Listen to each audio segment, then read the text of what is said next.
கிறிஸ்துவுக்குள் பிரியமான தேவ பிள்ளைகளே, இந்த நாளுக்கான வேத வார்த்தை லேவியராகமம் 19:11.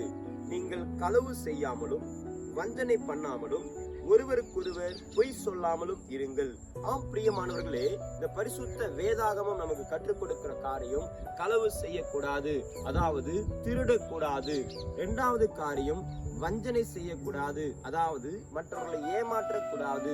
மூன்றாவது காரியம் பொய் சொல்லாமல் இருக்க வேண்டும்.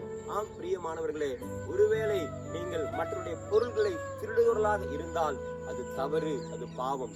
ஒருவேளை மற்றவர்களை ஏமாற்றுகிறீர்கள் என்றால் அது பாவம். நீங்கள் ஒரு மனுஷனுக்கு 100 ரூபாய் ஏமாற்றினால் உங்களுக்கு 200 ரூபாய்க்கு ஏற்ற நஷ்டம் ஏற்படும்.